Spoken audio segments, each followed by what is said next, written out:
This evening on ENN Tonight. Former President Trump's alleged shooter has close ties to North Carolina. Some orgs on campus are struggling to find funding. And if we don't stay woke, then we're going to lose whatever we have. And we need everybody voting. The Greensboro Coliseum held thousands of visitors, including one prominent political figure. Stay tuned for more, because ENN Tonight starts now.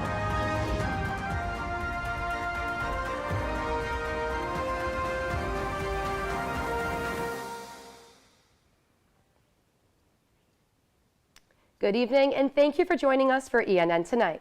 I'm Anjolina Fantaroni, filling in for Abby Gravely. And I'm Abigail Hines. Starting off tonight, former President Donald Trump is safe after an alleged assassination attempt at his golf club in Florida, and the suspect is said to have ties to Greensboro, North Carolina. Law enforcement detained the suspect and identified him as 58-year-old Ryan Wesley Routh. After hearing shots fired, Secret Service rushed Trump to a safe area on the course grounds. The suspect's rifle was spotted through a fence line, to which Secret Service then fired shots. But it has now been confirmed that the suspect didn't fire his gun. Sources have said that the suspect, Routh, has links to North Carolina and Hawaii. Routh previously lived in Greensboro, only 30 minutes from Elon, and police have already searched his North Carolina home. Routh is now being charged with both possession of a firearm by a convicted felon and possession of a firearm with an obliterated serial number. This is the second time in 2 months that there has been an attempt on the former president's life. Elon's student government elections are set for tomorrow. Let's hear what some of these new candidates have to say. I believe the most important part of being a good leader is listening to others. Acting as a role model to others is crucial, but a true leader does not have to be the loudest voice in the room. As your class senator, I will ensure that your voices are heard. Not only will I represent your needs, but I will work to make sure that the first-year class is able to have an impact on our campus. I want to be your voice to bring about change on campus. To my fellow first-year students, I know that this is a very transitional period for all of us. I will be your advocate, pushing for the resources, programs, and opportunities needed to succeed. Together as a class, we can create a campus where everyone feels valued, heard, and empowered. Let's seize the opportunity for all of us to work together to make our campus the best that it can be. As a change maker and as an advocate, I would be honored to serve on the Student Government Association to help make a positive impact and support positive change through these next years. Voting is available on SGA's social media through an online ballot. And for another turn of events, Elon's SGA has started cracking down on the use of funds for events. A huge cut of this funding is severely affecting a cappella organizations. A cappella orgs, like Vital Signs, are scrambling to find funding. Vital Signs President Aidan Coy said that, quote, "I think it was a really tough position to put us in. They revise the finance bylaws every March, and we weren't invited." A cappella orgs use both ticket sales and SGA funding in order to pay for their albums, concerts, and other expenses, which Coy said can cost as much as $40,000. But SGA's new bylaws state that the Student Government Association will no longer allocate funds to support events that require students to purchase tickets. SGA's Vice President of Communications, Ella Kucera, declined an interview, but said in an email to ENN, stating that, quote, "After a review of the 2023-2024 events supported by SGA, it was discovered that some events did not align with this policy. The bylaws haven't changed. The Finance Board is just making sure we follow them." SGA said that groups can still request funding to cover the full cost of events and making them free for all students. Only 30 minutes from Elon's campus, the Greensboro Coliseum held thousands in support of Vice President Kamala Harris. Though ENN wasn't able to get into the rally, our Fiona McAllister was able to grab supporters' reactions from right outside. Ain't no party like a Carolina party.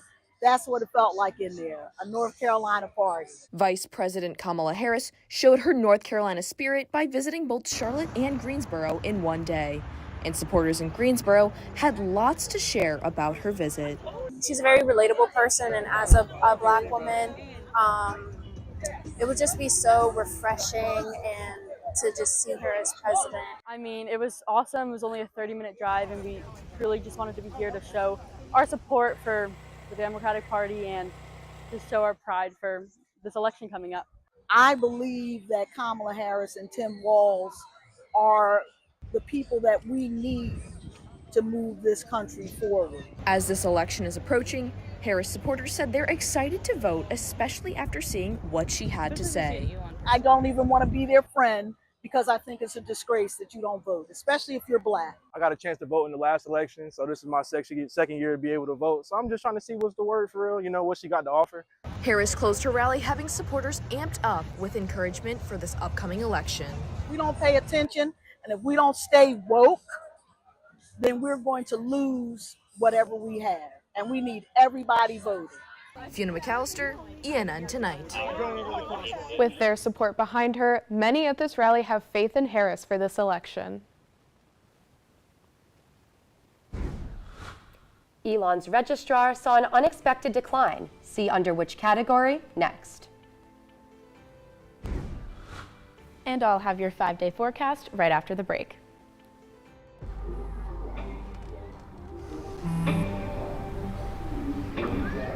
I don't know why you're so sad. You've got a roof over your head. You gotta stop with that depression stuff.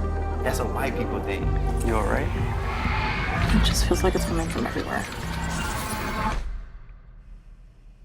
Do you want to talk about it? You can talk to me if you're feeling sad. Whenever you need to talk, I'm here, okay? Whether it's our stories, the warmth of our laugh, or our family's secret sauce, we all bring something different to the table. So make some space. The power of connection is waiting right outside your comfort zone. Learn how you can help strengthen your community at belongingbeginswithus.org/teamup.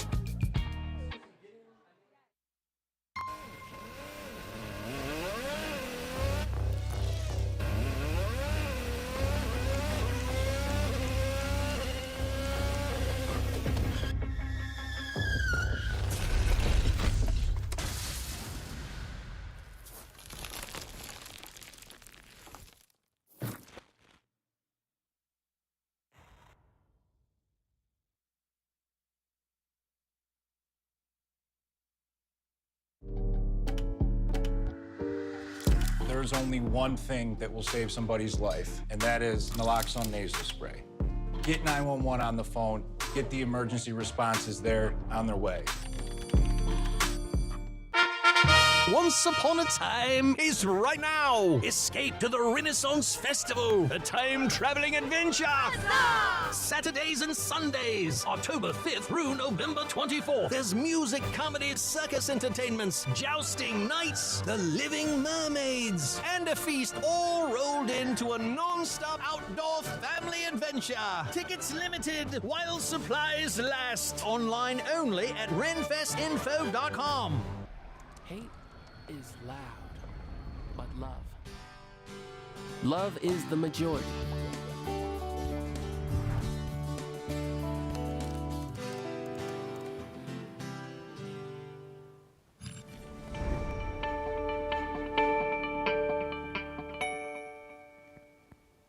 We've been seeing some rain lately, and Mackenzie Cruz is here to tell us about this week's weather. Mackenzie?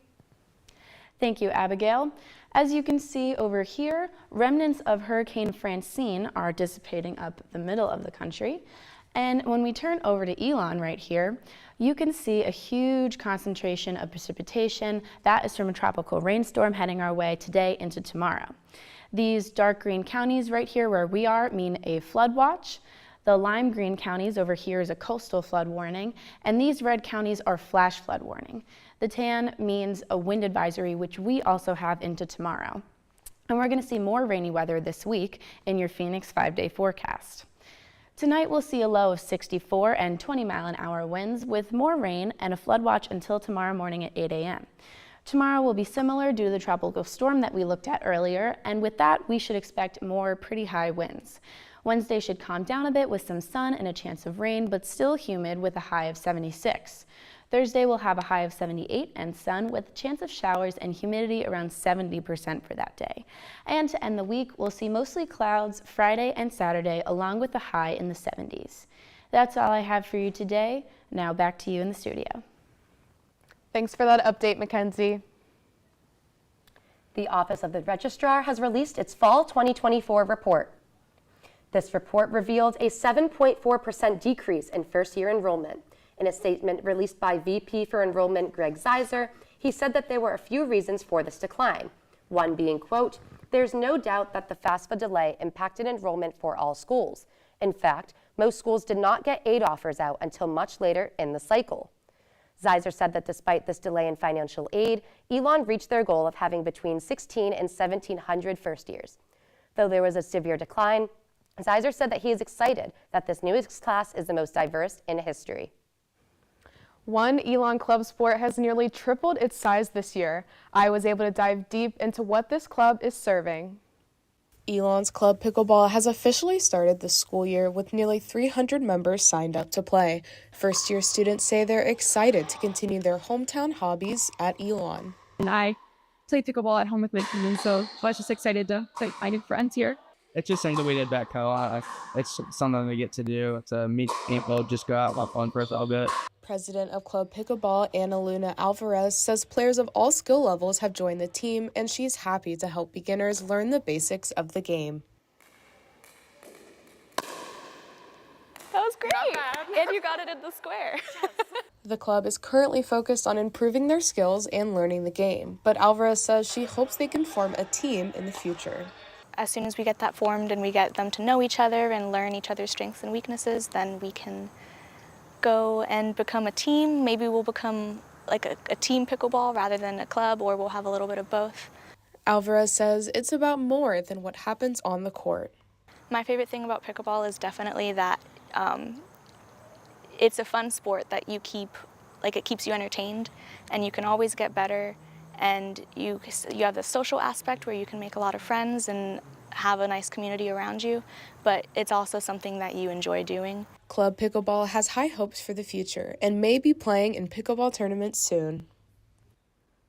Students interested in joining Club Pickleball can find more information on Phoenix Connect.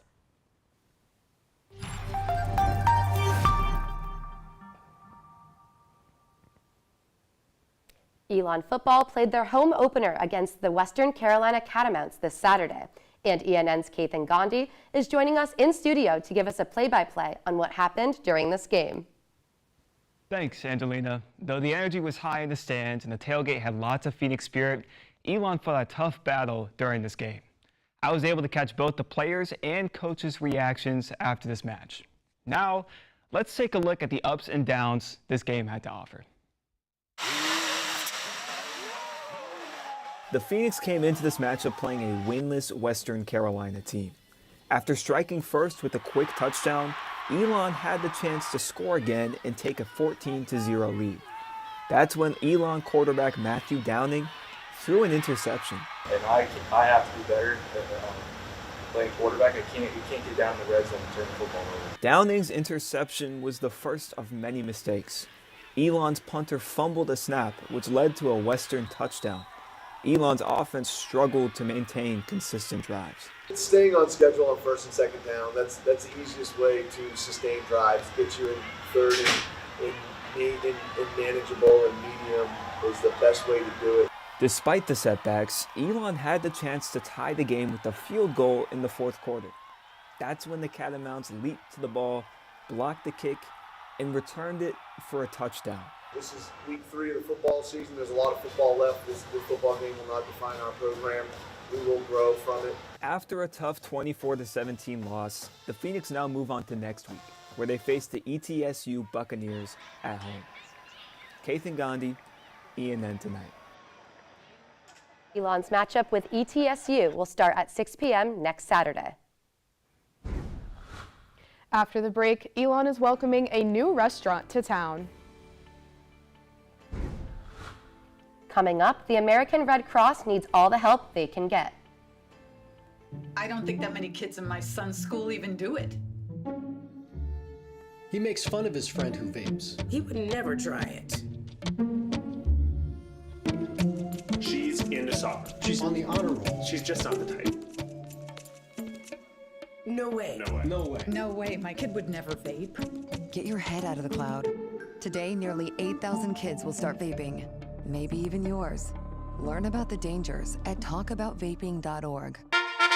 Once Upon a Time is right now. Escape to the Renaissance Festival, a time-traveling adventure. Saturdays and Sundays, October 5th through November 24th. There's music, comedy, circus entertainments, jousting, nights, the Living Mermaids. Save with discount Renaissance Festival coupons at participating partner locations region-wide. Tickets limited while supplies last. Online only at renfestinfo.com. Even more than I wanted a gold medal, I wanted a heart of gold, like the mentors who were my balance beams refusing to let me down, and the coaches who spoke out to anything out of bounds, heroes who never stood on podiums, but stood up for me.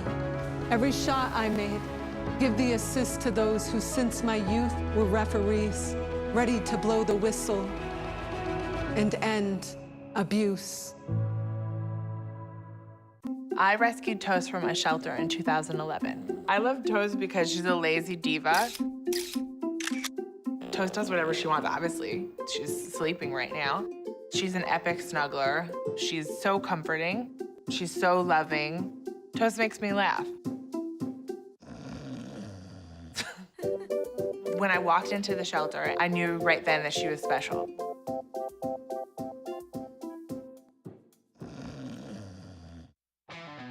Kudos, Carl. You've always had a need for speed. Racing anything with wheels, speed reading novels in record time, yelling out 3, 2, 1 at every traffic light. But this time, you've taken your power obsession to the next level. By purchasing this electric vehicle, you've given yourself instant torque that blows your old launch times away, which will keep you saying, woo-wee, every time you punch the pedal. Good for your adrenaline, great for the planet. That's the power of EV.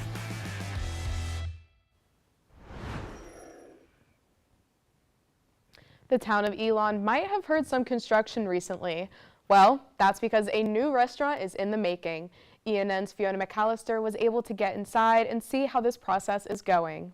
The corner of North Holt and West Haggard is getting a new resident, the Rosemary at Elon. This new restaurant is said to see lots of renovations, and these updates will cater to many different audiences. We'll have complimentary wine tastings 2 or 3 times a week.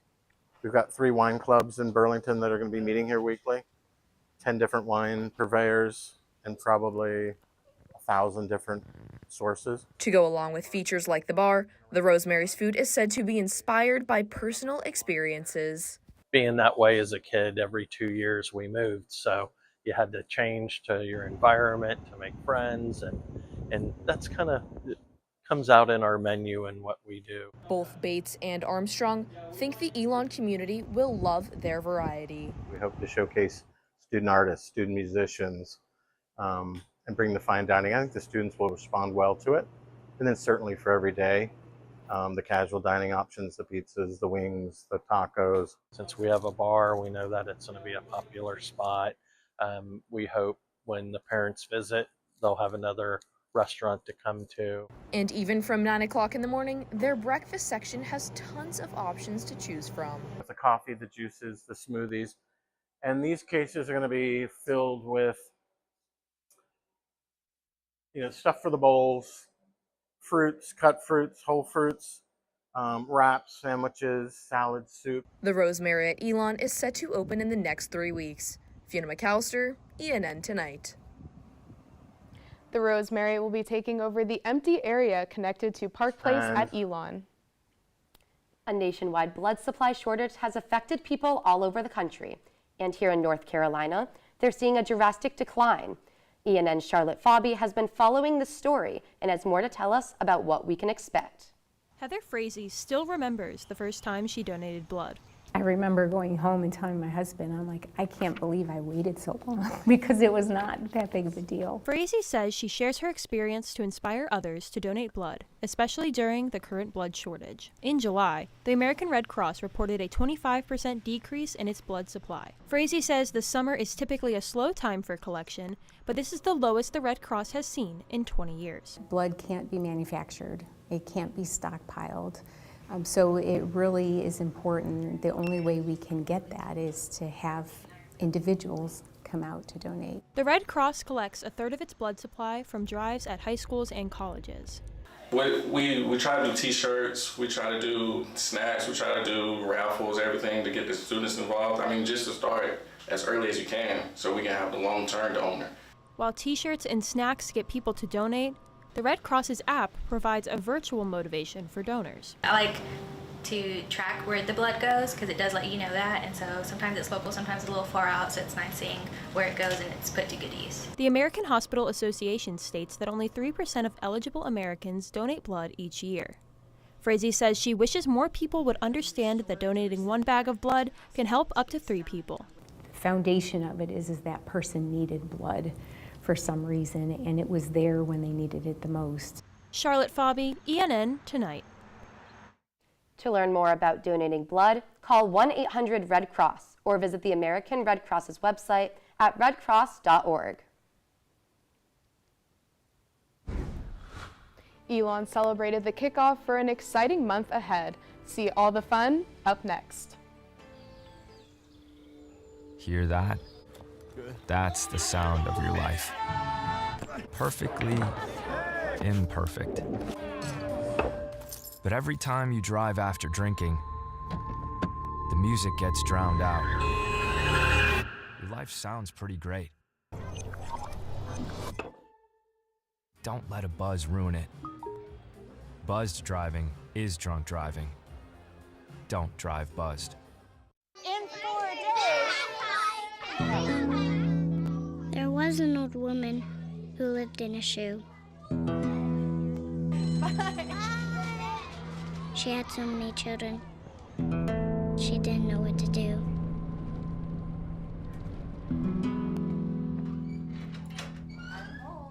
Did you have a good day at school?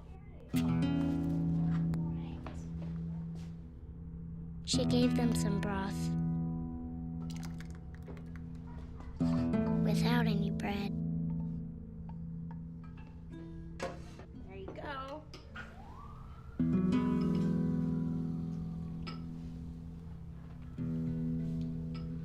And kissed them all soundly. Night night. Good night. And put them to bed. Hunger is a story we can end. End it at feedingamerica.org. Once Upon a Time is right now. Escape to the Renaissance Festival, a time-traveling adventure. Saturdays and Sundays, October 5th through November 24th. There's music, comedy, circus entertainments, jousting, nights, the living mermaids, and a feast all rolled into a non-stop outdoor family adventure. Tickets limited while supplies last. Online only at renfestinfo.com. I've always been told I gotta be strong. Thick skin, tough as nails. But to be everything for everybody, it wears on you. Black don't crack, they say. But it can. We all can. Reach out to a friend if you see them going through it. No matter who you are, being vulnerable is what makes us whole. Learn how to help at seizetheawkward.org.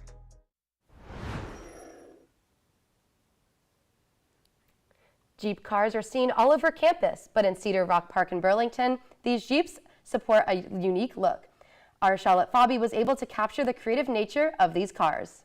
Flashing lights and rubber ducks decorated dozens of Jeeps at the Alcavet's Hot Air Balloon Festival this weekend. Owners of these cars are members of the Maulers and Crawlers Jeep group. Nikki Tickle, member of this group, says she participates in many different Jeep shows a year. We travel as a convoy, so it's like a big group of us get together, so 20, 30 Jeeps at a time, you know, just cruising through North Carolina and wherever it takes us. Tickle says she picked her theme to represent her marriage and partnership with her husband, who she calls the Clyde to her Bonnie. Parked a few cars down the line, another Jeep gave off a bit of a different vibe. I've always loved horror movies, zombie movies, and it just continued over in my vehicle. Kyle's zombie-themed Jeep featured many figurines and gory decorations.